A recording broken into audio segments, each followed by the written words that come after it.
Prost. Prost. Zum Wohl. Now let's talk about America. Welcome to the Angry Historians. We are historians, and we are angry about different things. I'm Amy, and I'm angry that we are ignoring history largely. It seems to me, at least. That is my opinion. That is my view. This is not an objective show. It is subjective, and we will not pretend to be anything different. Yeah, that's a good point. That's the best point we can make. My name is Brendan. I am extremely frustrated with the lack of... what's the word? Lack of investigation on people's parts into figuring out the truth. Critical thinking. Yeah. Yeah, Okay. at the very least, that, because people just hear things from a source and they're just like, that sounds right, and then they run with it. That's not how things should work. If anything, even if you love a politician to death and they say something, I think you have the responsibility even more so to look into what they're saying, call them out on their bullshit, and take it from there and make sure that they make the decisions that best reflect you. And even from a personal standpoint, from when you're just sitting at a bar with your friends and you're all bullshitting each other and talking about something that the Cheeto in chief said that day. And, it just takes one person to just be like, hear a statement that is so blatantly wrong. And, like, another person would be like, yeah, that sounds about right. I'm going to go with that and say forever and ever. And no one's going to correct me on it. And if they do, fuck them. It's Then fake they're news. un-American. You hate America because you don't like Donald Trump. And I was like, I think that makes me more American. Because... we never saw his birth certificate. How about you? I'm Steve. I am a crusty old man, and I am aggravated and angry at the fact that history is not taken seriously like it should.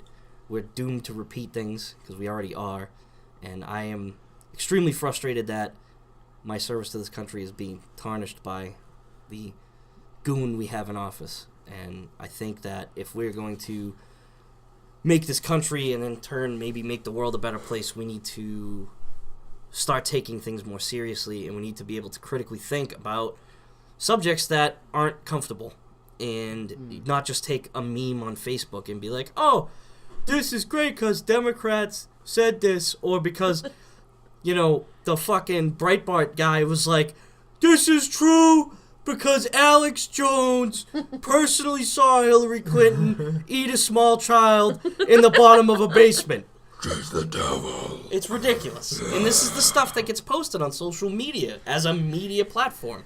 And we're stuck with people that we know in our own lives personally who believe this stuff without thinking of anything. They don't think of anything. And it's absolutely preposterous that people go through life like this. It's absolutely out of control. It's also... It's disgusting. It's out of control. You need to go It deep. should be said that we are not vilifying any group. We are not saying that people Brendan. who... maybe Brendan.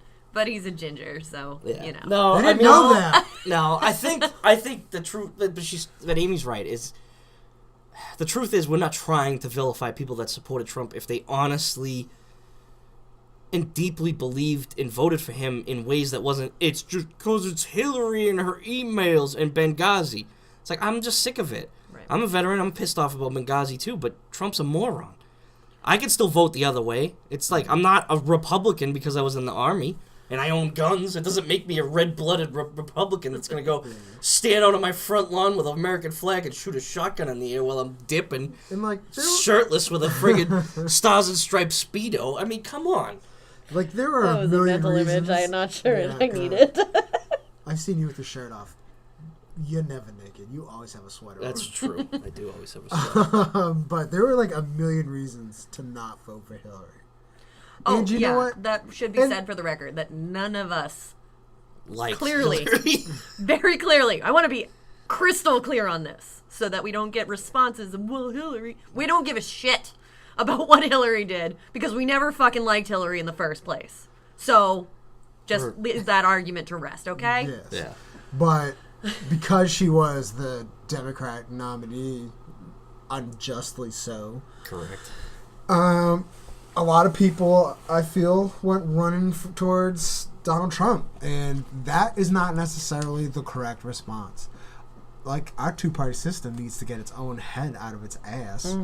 Because the Democrats, at least the way Democrats are today, don't represent my political interests. But your candidate... There's a reason why Bernie Sanders ran as a Democrat. It's because you're not going to get anywhere without that money. It's not 1904. You can't be Teddy Roosevelt and win as an independent. Right. Yeah. It just doesn't happen. No, But that brings into... That's a good segue point to say that's what we're looking at. That we are looking at current events and comparing them to historical events that could be parallel or that could offer relative information on our current events. Yep. And it doesn't always have to be just American history. I mean, we're going to focus on American current events, but we're probably going to drift down the European side because we have some experience in that, and I think the biggest thing is going to be... Well, okay, you don't. But the biggest thing is going to be, we are going to try to frame current events and issues and topics in the realm of history. It needs to be done because history needs to be seen as a serious subject and not just something that you teach your kids when they're bored. And it needs to be seen, I think, as a lesson for our current world. Situation. Yeah. I mean, we are undeniably in unprecedented times right now. And we, as a human race, not as Americans, not as men, not as women, but as a human race, need to take responsibility for thinking critically about what our world is saying to us and what role we play in it. We need to demand of our elected officials that they do represent us. There's no excuse. We need to stop voting 4 years apart. We need to start voting every 2 years. That's the only thing that I can see of the Trump presidency that's a positive is maybe it'll actually force people from under a rock and realize you have to vote locally. Because otherwise, every 4 years, you're screwed. Because you're going to get stuck with this problem. Well, it might not ever be as bad as this cataclysmic one, but it's... Honestly, I think we have bigger issues with our voting. Ways of voting in this country that need to be addressed. I'm sure, but if you don't vote locally, it doesn't matter. Vote locally is our point. I think we have to. I think that... I would agree. Vote at the local government level, not go to your local polling place. Well, right. It's a local election. Every 2 years you get a vote for your representative or your senator. Maybe you shouldn't stay home watching fucking Thursday night football while the Jets get plastered by the Dolphins. Maybe you should go out and actually vote. And vote for that guy that represents your town. We make Election Day a national holiday so that people can have the day off from work. They should, but Election Day is legitimately they only recognize it every 4 years, so it doesn't help you the other 2 times. Well, at least that would be a start. Nope, I totally forgot what I was going to say. I just think that, we're overlooking the biggest thing, which is that no one shows up.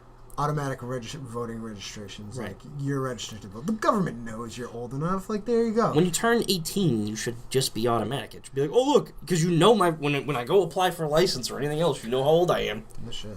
And beyond that, I think it's important that what we are doing here is we are encouraging people. Service bullshit. We are encouraging people not only to go out and vote every 2 years, we certainly are, but participate. But know what you're voting for. Right. Know your candidates. Participate. Know the bylaws you may be working on, or don't just vote take along 5 party minutes. lines. How much time do you spend on social media a day, and how much of that time could be spaced out just to look at your local government? When was the last time anybody went and took a poopers without you looking at their cell phone? I think it's illegal now. To poop and be without on your phone? No, I think it's illegal to poop without your phone. Well, apparently I would have been arrested 3 times this week. There's one thing oh my god, I got a shit. oh, fuck, I left my phone in the other room. No, what am I going to do? And then Sometimes you're just I stuck read. reading shampoo bottles. No, I just read. I bring my Kindle. Fuck 'em. It's the same thing. But the whole point is, like, I mean, when that happens, we're in there for like 10, 20 minutes. I know. And you can just be like... I'm not. Well, I am, because I get sucked down a rabbit hole. That's true. Where you just be like, hey, you know what? My local town has an election coming up about something that will impact my life. For example, my town voted on whether or not to have a rail trail. It's a little thing, if you think about a big picture, but for the people that live in that town, that's an awful lot. That's your tax dollars going to work, and not everybody liked it. A lot of people did like it. It ended up passing, so they're going to build the rail trail, but totally in a town that probably has at least 10,000 people, 4,000 voted. Yeah. And it barely... That's only 40%. I'm being very optimistic. That's not... And if you figure... And I think the population is more, and what's more is that it barely passed, but I think maybe 100, maybe 200 votes. So, and... Like, that's a big deal. Complacency has become the norm in our society because we think who like cares? My vote doesn't matter. My vote doesn't matter. Look but at it does. Was it North and the Carolina, racket South Carolina, where they literally had an election that was decided by one vote. I understand, Like, and I would deal. agree personally. There's on a been personal entire level, movements but based And on then this. that person ended up losing, which is just kind of like, well, now my vote doesn't count. But to be fair, it places counted. like Massachusetts are diehard blue, and if you happen to be I wouldn't go not, blue. oh, are you kidding me? Oh no, It's very purple. No, it's not. Maybe no. If We're in you Eastern if Massachusetts. you incorporate the Western Massachusetts portion, yes, It's very but if I you would say all it's right, purple. what presidential election have they voted Republican for? never. Okay, When Reagan. Yeah, Reagan. Reagan? won. Oh yeah. that's it. Let me see. So Well, If you're gonna- today's no. Republican standards. no, it's true. So if you're I own guns. Massachusetts is not easy to own guns. It's a difficult thing. So like that would paint me towards the conservative side of the aisle. I think we're going to Necessarily. start a new game where every time your technology interrupts the recording, you have to take shots. There you go. Hey, But you're very drunk right now. I think that that can be frustrating, and that's fine. But you should still go, and you should still go for the right reasons. Like, I don't want you to be walking around with a fucking BAR from World War II that's automatic, and you can unload 50 bullets in 30 seconds. What I'm talking about is you should be able to walk into your town hall and go to the meeting, and you should go in and find out how much these different bylaws and taxes and making marijuana legal, if you're behind it, what is it going to benefit you and your town? Are you going to get a school bump? Is your school salaries for the teachers going to go up? Is there some benefit for you voting possibly against some weird personal belief you have? And I say weird because I think it's weird that you would worry about whether weed is legal or not. But some people do. And so what? If you are against it, you should know what you're getting if you decide to vote the other way. And you can be anti, like, I want to use abortion. Like, you could be, like, personally, I'm pro-life, but I also don't believe the government should be able to tell you what you can and cannot do with your body, so you're pro-choice. Like, the areas... It's I think a belief another system, isn't it? Yeah, but I think what a big thing for us that we're going to try and dive into is that not everything is as black and white as... I would say almost the nothing. media Nothing is black portrays and- it. No, nothing is. It's very gray. And that's the problem with, and when we go to this episode today of media bias, that's the biggest problem is that a lot of people watch the news, but they don't vary.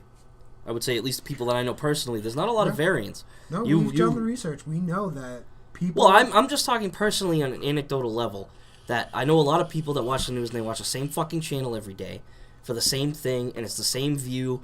And you know what? We've all done it. You and I, or at least the people in this room, the people in this room have gone from CNN to Fox News to see how things are portrayed, or CNN to MSNBC. Maybe not every topic, but it's happened. Yes. But I know people in my life that would never turn on either one of them. Or we will turn on the other stations. So, like, Amy and I are progressive. very Amy's somewhat progressive compared to my, like, extremely progressive, and then Steve's over there being a conservative. Somehow But I'm the middle ground. Actually, It's mostly just because he owns guns. not even that. It's just like, it makes him mad, so we like to just say it. No. Like when he's like, hey, Ginger fuck, I'm like, hey, that hurts my feelings. You know how delicate I am. Me and my But snowflake. anyways, my snowflake. Listen, just because I burn in the moonlight doesn't mean I'm a snowflake. Anyways, the whole point is, like, we'll go to, like, Steve is very liberal in some areas and pretty conservative in others, and I think it goes for most people. They're not all 100% liberal or 100% conservative. But we'll go to Fox News, like, I'll go to Fox News, and just see Sean Hannity say something that's blatantly, like, just idiotic, and I'm just like, how do you breathe? Like, you are so dumb. And you can go like this. Okay. And you just go on a weird tangent like, Democrats are trying to take away your toilet paper because you can't shoot with your hip and go, nah. It's like, what? Exactly. That's what he says. And I'm just like, what the fuck is wrong with you, Sean Hannity? Although he doesn't go like, ma. No, that's true. He does not marry. But it's like... Like a 1930s villain?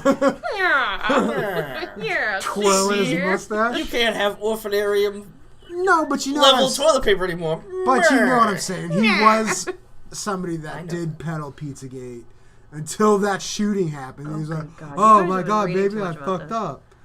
But I will admit, a lot of news places did Pizzagate that probably shouldn't have. But anyways, I think to digress, that we talked a lot about, like, we love seeing, the only time most people will see Fox News as a liberal or CNN as a conservative is when they feel like the other side fucked up. Mm-hmm. And they're going to say, I got him. Look at, they're so stupid they say this.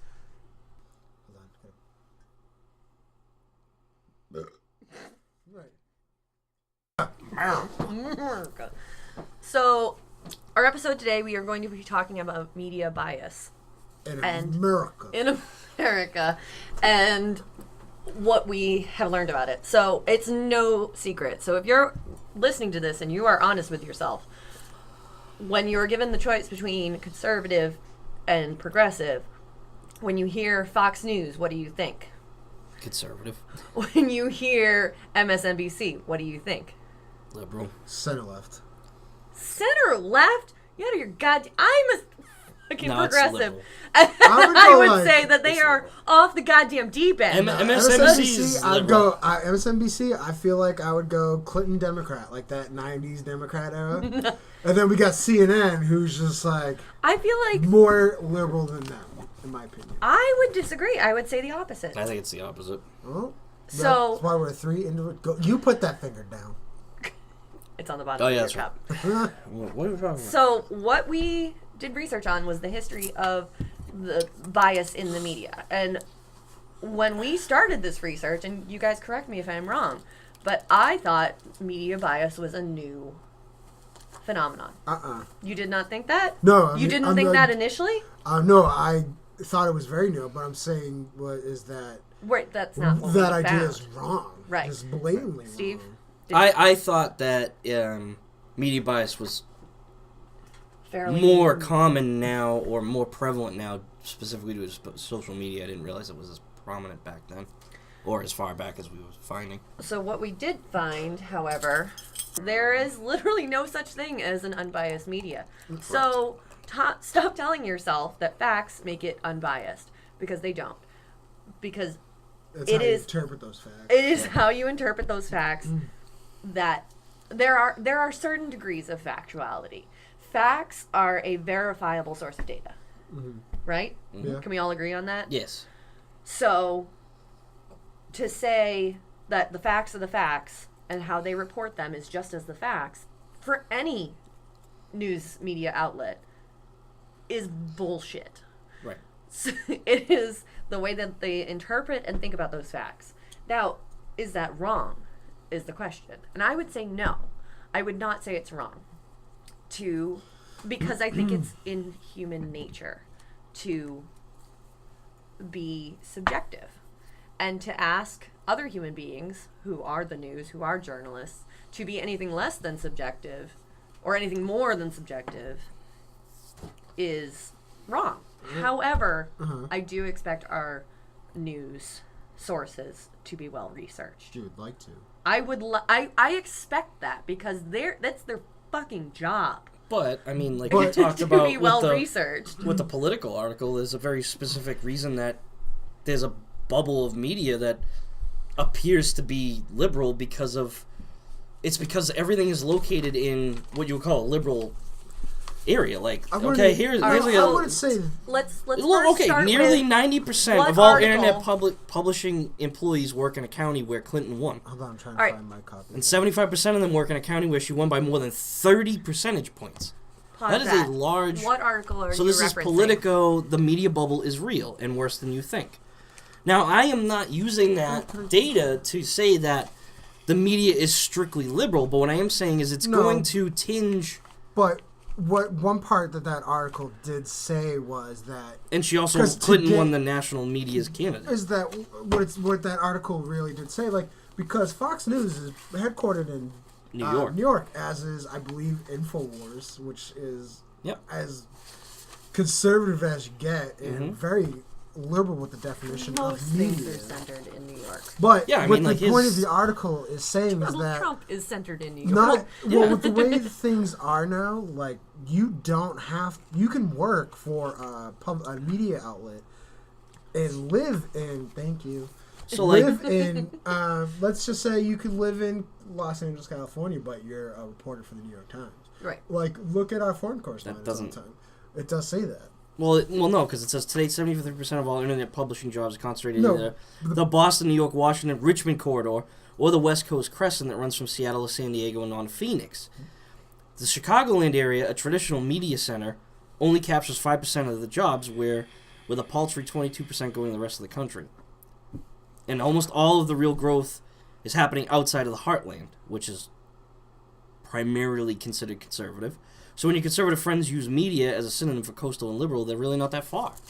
Now, again, I don't think that the media is blatantly liberal. I don't find it that way. They're products but I think the environment that they live. Right, the environment that they're... The case of Fox News, the reason why they're in New York versus, let's Chicago. Go Alabama, like, is like clear, like...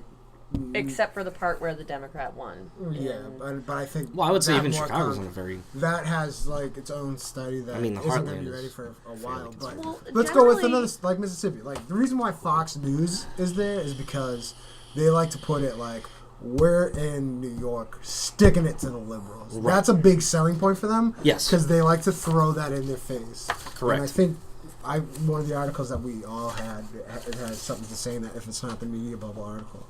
So and that's a big thing for them. One of the other articles I read, it's from The Atlantic, called "The Conservative War on Liberal Media Has a Long History."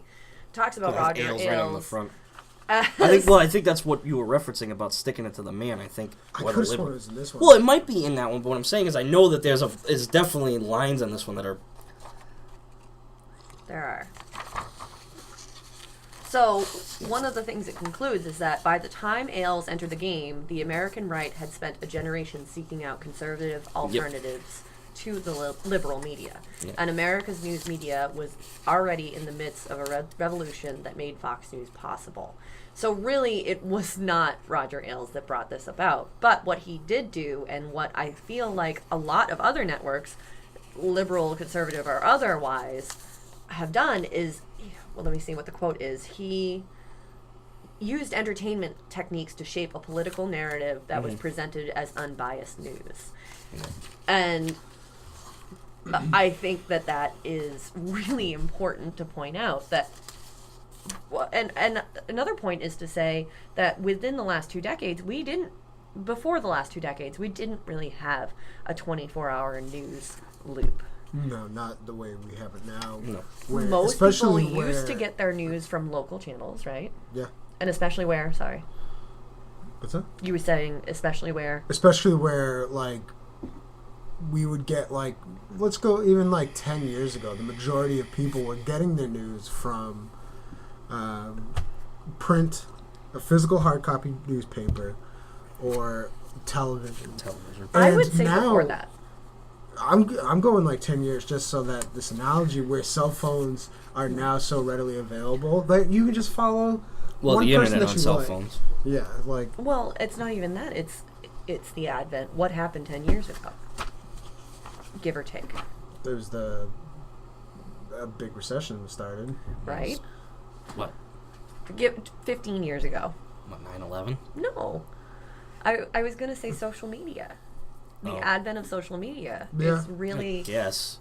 What? It didn't take off till, like, I don't know. It didn't feel like it took... I would say. Nah, see, I don't know. I didn't feel like it took off until I was in my 20s. So, like, 2008, 2007. Well, I was in, I think, 8th grade, at least when I got a MySpace. Well, MySpace, yeah.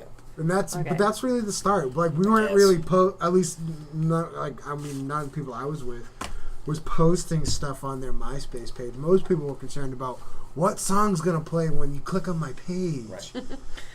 But not what political party am I part of. The questions were like, do you smoke? Do you drink? Not what political parties. Facebook, actually, if like, think about it, like, I think Facebook why started does Facebook have that option on there? I mean, like, I think it's a good option. I think it's to help with the algorithms to filter crap in your feed. Yeah, exactly, and it helps create another bias that needs to be dealt with, because this was one confirmation article. Bias is a big thing, right? And from what I have read, I think that the Facebook / social media algorithms play to confirmation bias. Yes.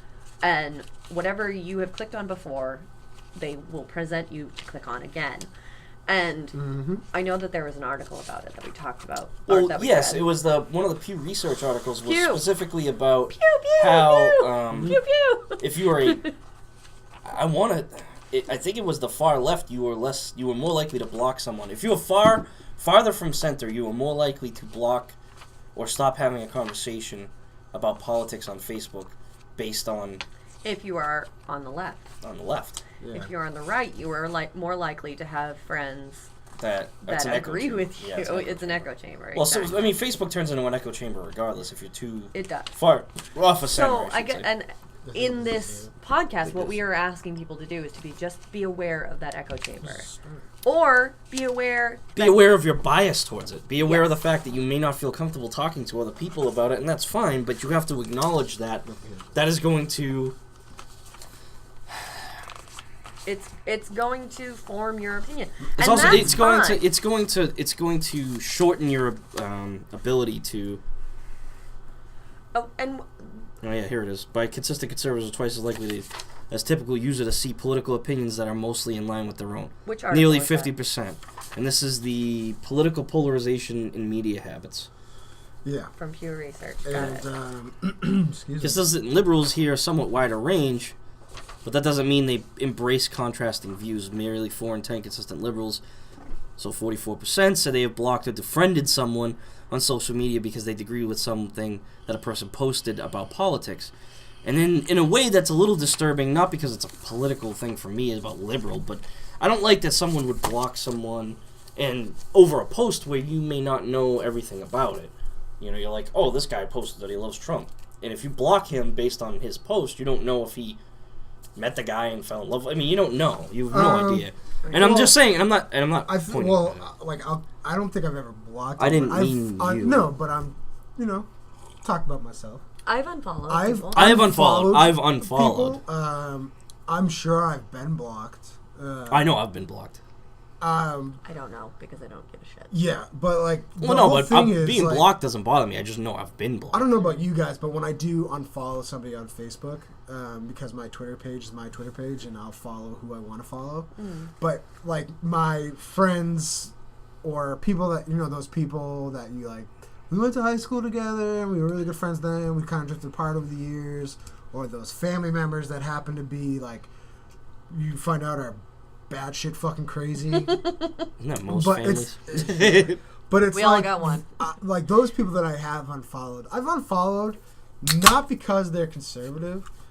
It's because they're like... They're irrational? Yeah, there's no rhyme or reason for it. Correct. Like, I have my beliefs because I've done the research. And I think that's pretty safe to say for the three of us here. We've started at not a point... only do you have but it's your not research, just... I was going to say, but it can't just be because... It's your interpretation of that research. Yeah. Well, right, but when I say irrational, I don't mean just because they're Republican, because they... I mean because they won't listen to you. No, to anything. That's what I mean. Like, I didn't get to that point, but it's like...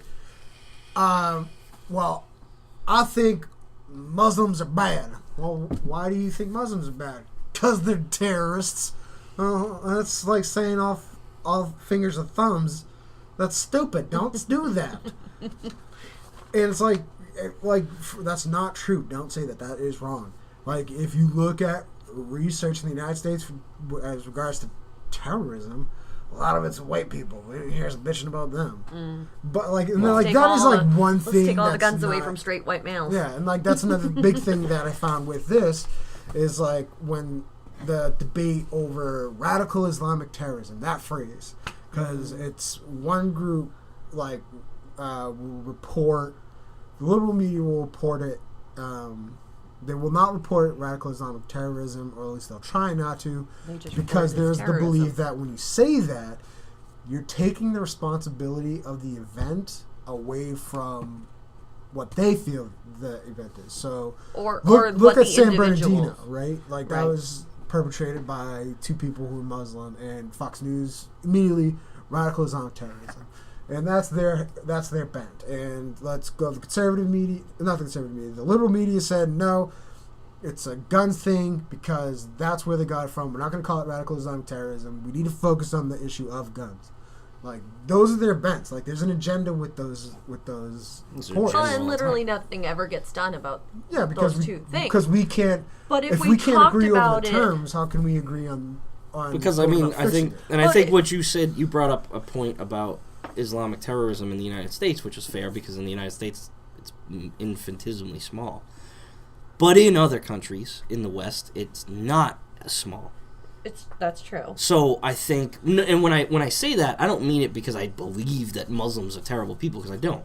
What I mean is that people in this country, and this is part of the frustration I voiced earlier, is that they don't separate that out. They don't go, oh, well, in Europe, or we should be harder on ISIL, or we should do these. That's not what they say. Instead, they're like, der, her, der, dun, kun, Muslim. That's what they say. I think they don't go. They talk like the Swedish chef. Well, no, but they don't. They don't understand. But they don't understand that yes, outside of the United States, Islamic terrorism is a problem in that part of the world. Fine, because we're not connected. Literally, we're not connected to that part of the world. But what I'm saying is, for some reason, there's a disconnect in how even liberals look at it and go, well, there's no Muslim terrorism. There is. It's just not here.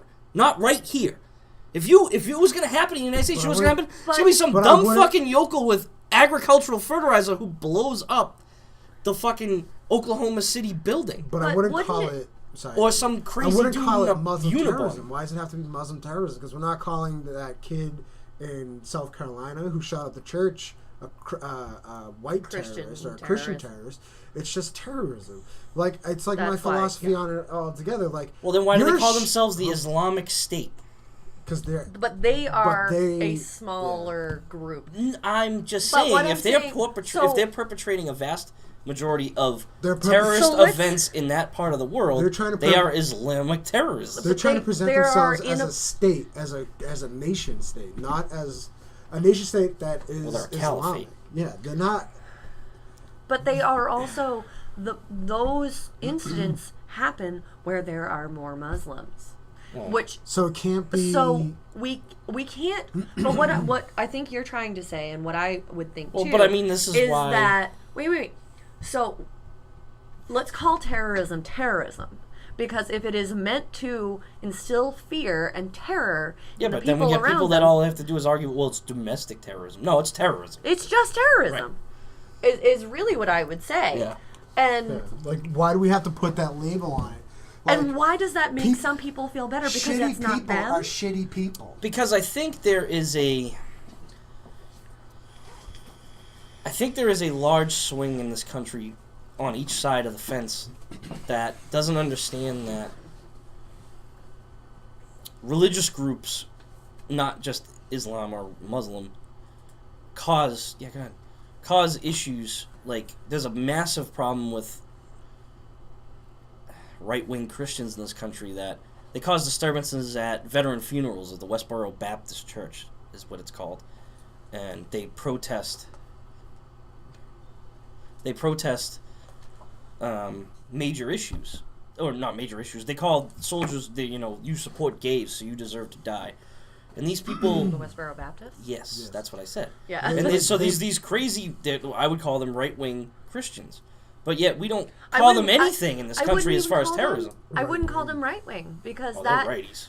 Well, they definitely are, but they they might just be, happen but that to doesn't be... have, just like being Muslim doesn't have anything to do with being a terrorist necessarily. But Christian a lot doesn't have of anything to it do does with being in certain right-wing. circumstances. But being Christian does not automatically mean But you're it does in right-wing. these circumstances. That's the thing. You can't take those away. No, I'm not going to take them away. But you're trying to. I'm trying to call it what it is. Make something that I'm not isn't making there. it. It is there. I mean, in the case of What do you mean it's not there? What? I was saying, what are you saying that's Wait, not there? What's not there? What do you think is there? Well, what are you sitting there saying that has No, nothing to do no. with religion? What do It you has a think- lot to do with I'm religion. not talking about religion. I'm talking about the right-wing part. Like, why you're... Because they're anti-gay. I know. They're anti... I know, but... So then what does that fit? That doesn't fit left, does it? No, What but it what doesn't. do you know? It doesn't. They're that right or way left because doesn't they're matter. Christian.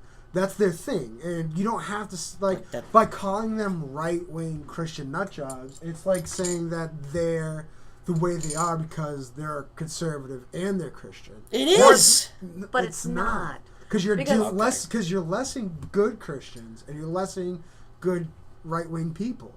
There are plenty of right-wing people that are good people. They're more, just like with But Muslims. that doesn't take away from the wording of the thing. Okay, Right-wing nut job or left-wing nut job is irrelevant. Is a nut job, right. no less. The Exactly. nut That's what job I'm part saying. is the point. Exactly. But You can't that's not take what it people away. hear. No, you can't. That's take the whole point. But that's the not what whole people- point of this podcast. The whole point of the podcast is that people Because hear left people, or right. all they hear is you say Christian or you say Muslim and that's it. Right. But it still doesn't take away from the fact that when you go to Iraq or Iran or Afghanistan, these crimes are perpetrated based on the Muslim beliefs that they hold. Because they're highly, highly conservative Muslims that are extreme in their belief. Just like those Westboro Baptist Looney Tunes are extreme in their belief of the Christian beliefs. It doesn't change the fact that their religion causes these issues. If we're going to go down to it, why do you think the Zionists are so hated by the Palestinians? Because the Zionists are a bunch of assholes. It's just how it works. Religion causes all sorts of problems, and it doesn't matter if you're Muslim or not. It's an irrelevant thing to everybody else. Right. But you can't take that away. You can't say that No, I'm not the trying to world. take it away. You can't say that Christians didn't murder Jews in 1942. No, they did. You can't say that. I can't say that Hitler wasn't a Technically, Christian. it's a Christian terrorist act. It's exactly. So, but what I think this country gets remember it as that. No, because the history of that event wasn't written by us all alone. Right. I think we've drifted a bit away from the topic. But this is the point. To get back on the bias stuff, this is the point. Is now, when in this country, you have a large problem with people not reading what they're told, because it's like, oh, well, Fox News said, it's a bunch of Islamists, and yeah, maybe ISIL will take responsibility, because they always do, but it doesn't matter. It could be a guy who's not even Muslim. Which event was the guy thought to be? It was Las Vegas. Yeah. ISIS tried to claim for Las Vegas. He's not even Muslim. No. That's what happens. Because people go, oh, because it's a massacre. And ISIS all of a sudden says, oh, we're responsible. Well, it's Muslim terrorism. No, that dude was just a crazy motherfucker with guns. Should have never had guns. And he was probably a complete normal human being at some point, too. Yeah. Religion, the problem with religion is people get stuck on it. It's in this country, it becomes a very high sticking point, which was my whole argument to begin with, is you can't... The problem is this country is so focused on removing religion because we can't handle it. Right. Other countries don't have this problem. I don't think it's that we can't. We can't handle it compared to other countries. Because we have had this stigma that there are two things you can't talk about with people: politics and religion. And that's wrong. That's what I think has helped lead us down to the. That's why I said we have a difficult time handling issues. These are things that we can come together and have a rational conversation. We should be able to. I mean, like, as far as, like, this is pretty tame for us, for our conversation. It's like, there are going to be moments in this episode, or maybe future episodes, where we're just like, you're wrong! You're so wrong! But it's like, if you could, like... But at the end of the day, we still have respect for each other. Yeah, like, we have... That's what makes it good. Like, and that is what makes things I don't think better. you're a shitty person because you're a fucking commie. Not a commie. Social. Different. Damn. No, I just think that you can't ignore the fact that I think when it comes to bias, specifically media bias, unfortunately in this country, religion gets brought up because they don't know how to. I feel like I don't a think large. It does get brought up. I think it's an undercurrent. What I meant is by the people ingesting the news. Mm. Oh, okay. So, like, this is gonna sound sectional or secessionist or whatever, but people below the Mason-Dixon line take religion a lot more seriously than people up here do normally. Yeah. I would say on an average level. Most likely. Okay. Now, I'm not saying that that's bad. What I'm saying is that it's kind of inferred in their everyday lives differently than it is up here. Mm. And I think that part of the reason the conservative or kind of the reason I think the conservative media can play on that, you know, the Muslim terrorism or what was it, radical Islamic terrorism. Islamic terrorism. Right. I think the reason that plays further down the south is because it's the other religion. Because I still feel like, and this is maybe anecdotal, but I still feel like if you're Jewish in the South, it's still kind of eh. If you're not some sort of Baptist or Protestant, if you're a little bit different, like Wicca or Muslim or any of these other Orthodox, we are a little bit off of what. Yeah, they kind of don't like you. They push you out. They push you to your outside. That's and I feel experience. like it's a personal anecdotal thing where I feel like there's a lot of you're outside based on that. Atheist, like right, yeah, or agnostic. Like I'm yeah. agnostic,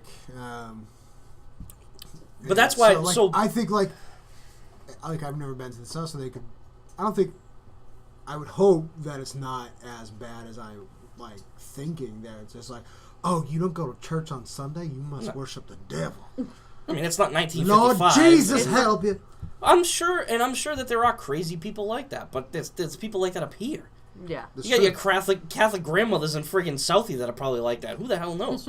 All I know is that, based on anecdotal evidence, I would say the South is played upon by the conservative media. So Fox News, Breitbart, the Drudge Report. Infowars. These, yes, where they push this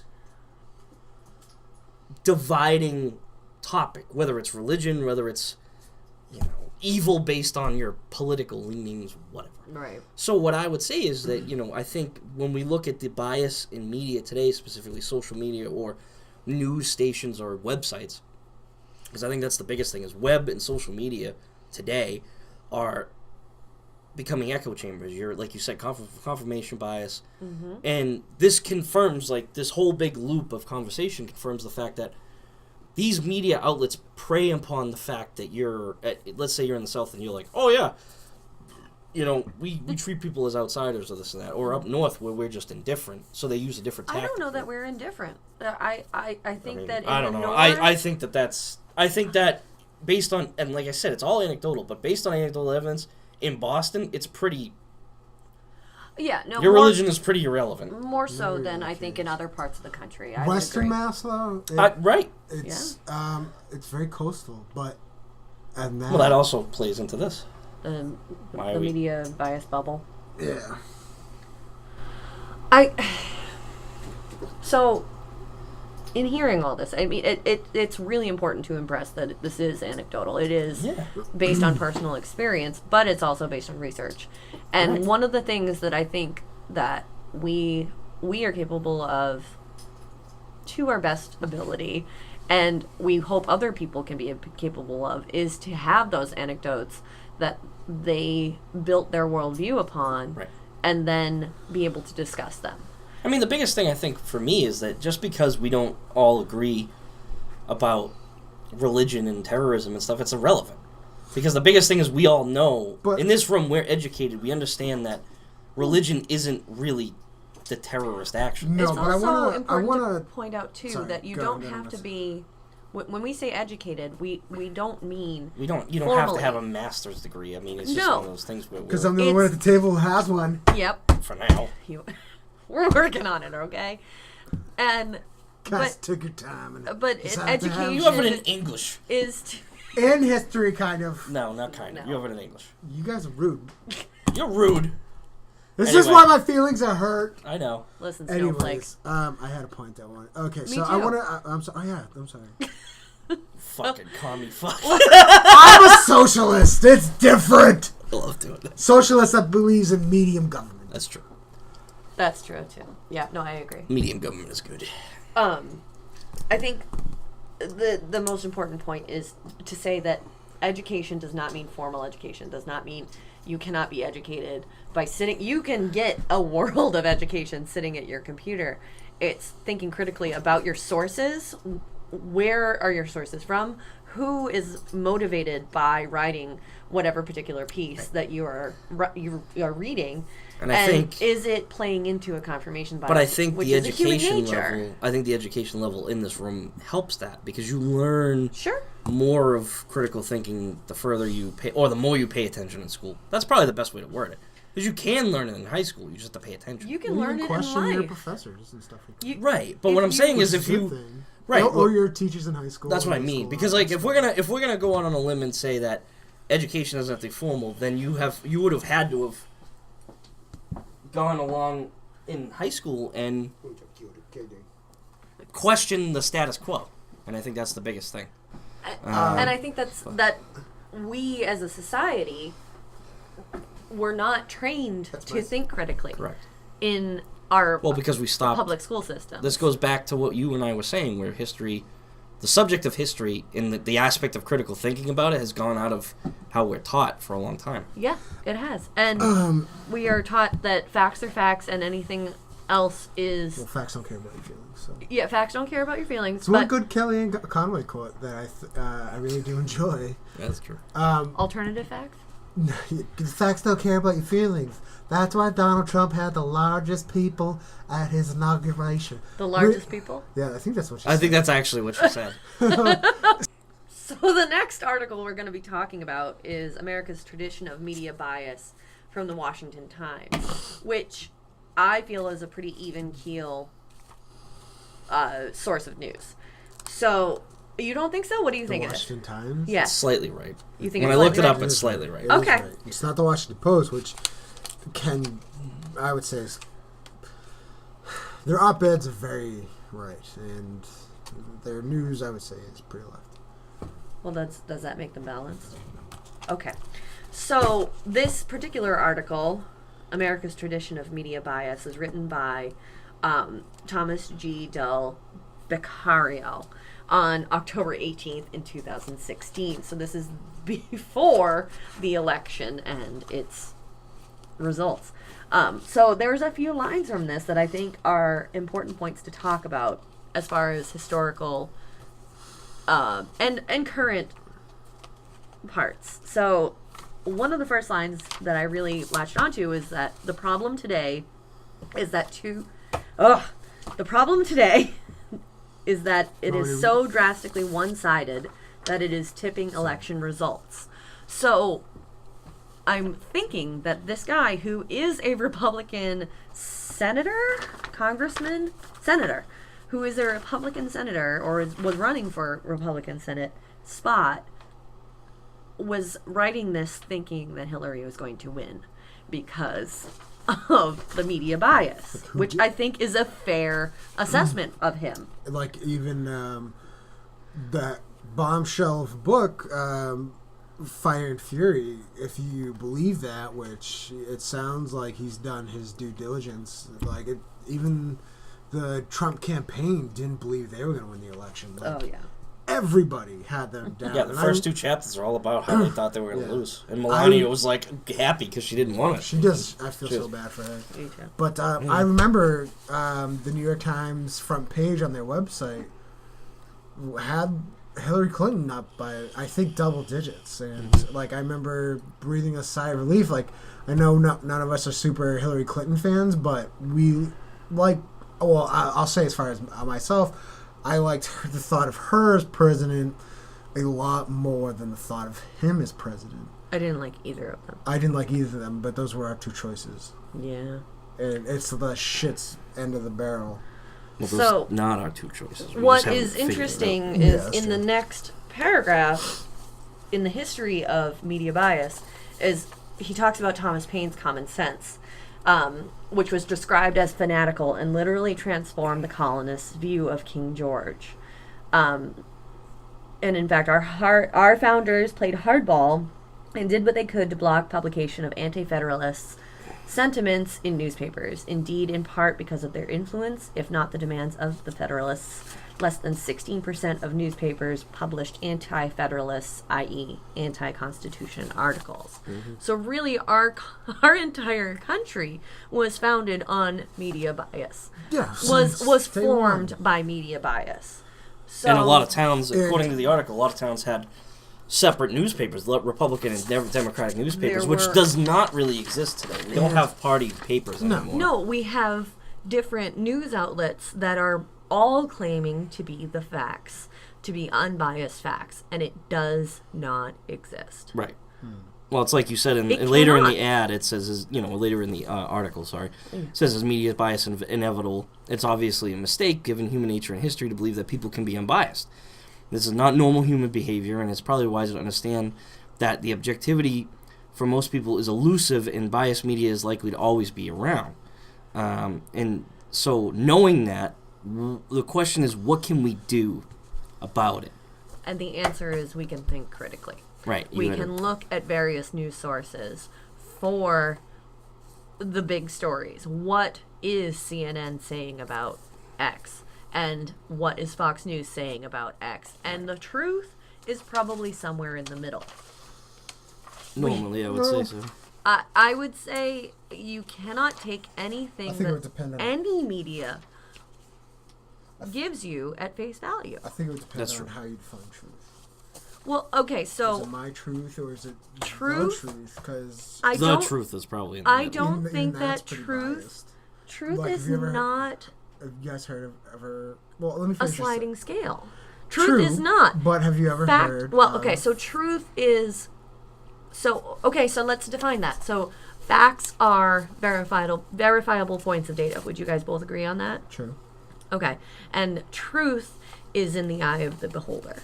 Right. Would you say that? Which is what I'm trying to ask. If you guys have ever heard of the Rashomon effect. Steve? Yeah.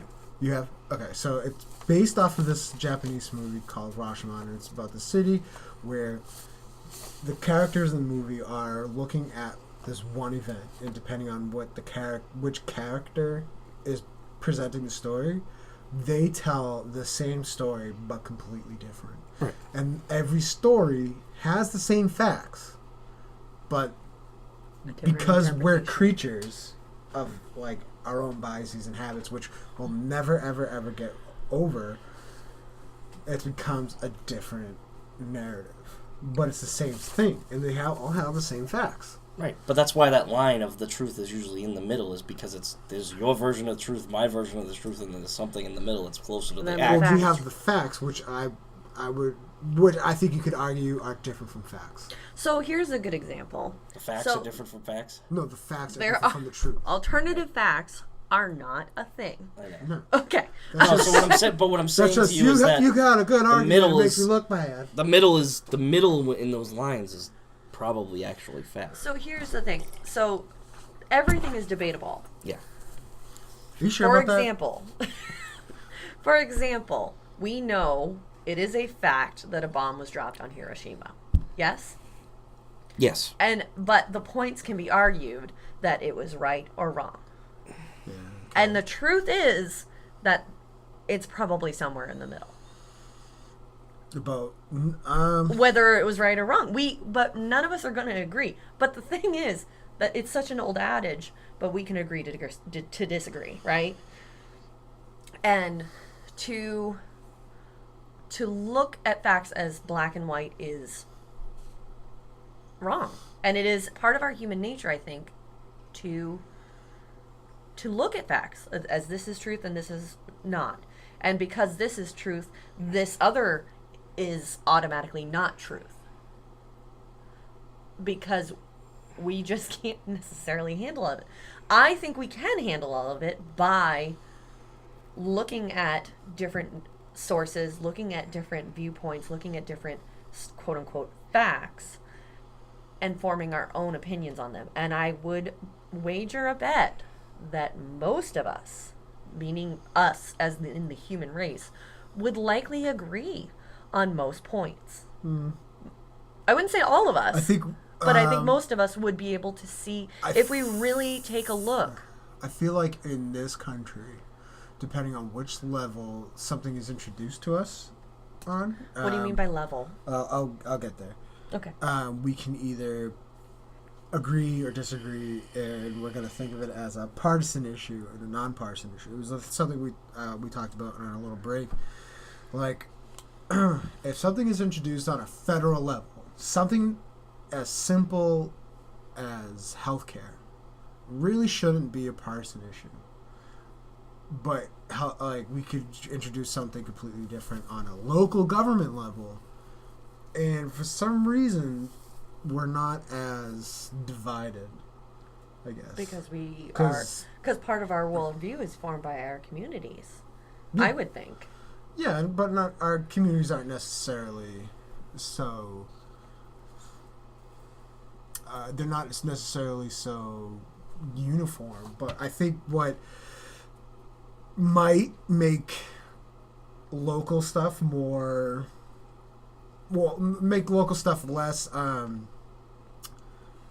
partisan is the fact that these are things that are going amongst our neighbors, our friends, and family, and we all have emotional triggers, and we might have, like, it's a separational emotional trigger where there's, like, say there's a button, and, like, little things, the further away from the button, the further away the relationship you are from somebody, the harder it is for them to hit that button.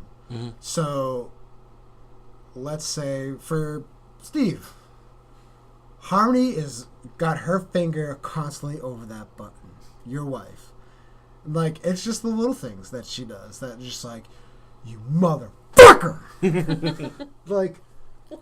Did you take out the trash? And you're just like, you don't take out the trash. Don't tell me when to take out the trash. Yeah. Like, she may or may not, but, like, that's the thing. But if, like, I was to tell you, like, Steve, you should take the trash out. Like, bitch, it's my fucking house. Well, who are you to tell me anything? Yeah. Or if, like, a stranger, like, somebody you had no clue was just like, you should take the trash out.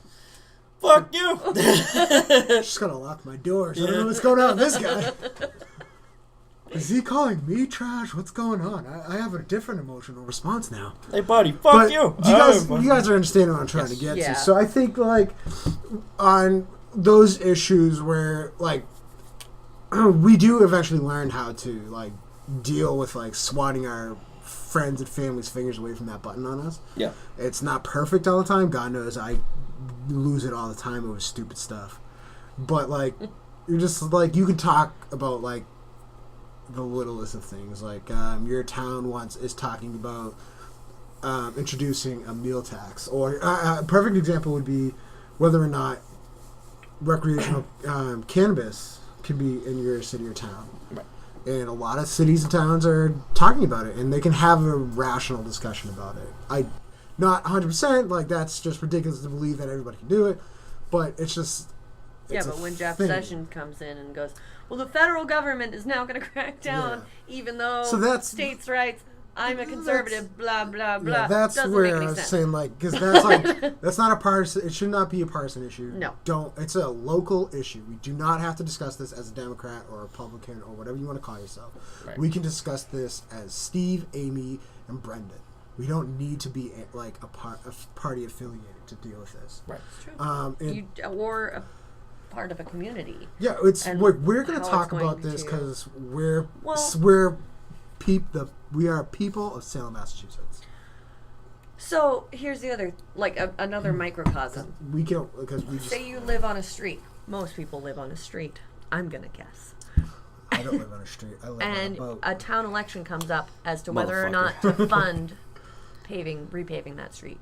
Now this thing has been run over for the last 2 decades by plows. Yeah. It's never been fixed in the first place. So why should some schmuck at the other end of town give a shit about whether your street is paved or not? He never drives down that street. Yeah. So why should he care? And then...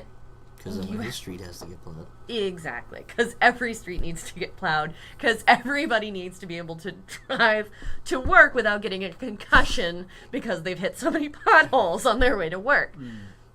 And we all deserve to drive to work without getting a concussion, for example. I'm thinking of this because I'm driving to your house today, driving down a road that I'm pretty sure was made from sand dunes. And that one, yeah. Sand dunes would have been softer. Sand dunes would have been softer. This is made of cement sand dunes. Yeah. And I'm just thinking that at the other end of this town, nobody drives down that road. I can't vote for this road. No. It's but if I went into their town and said, you pave this fucking road because I drive down it every once in a while and I want you to pave it, people would look at me like I'm out of my goddamn mind. Yeah. but if the entire street got together and said, we need to pave this road, we need to fix this. Which brings us to our point originally,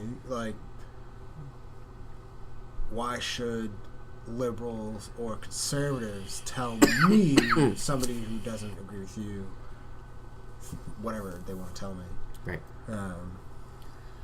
And the role of media that where everybody is getting their, it's a filter. That's a really good word for it. And I want to I don't know if it's really a shift in the topic of conversation, but I was looking over my source, and you may or may not have saw the pictures and stuff that are on this article, but this is going to be terrifying. I want you to read. I'm going to read this quote, and I want you to tell me who they're talking about. But the main way that the press defranged blank was by portraying him as something of a joke.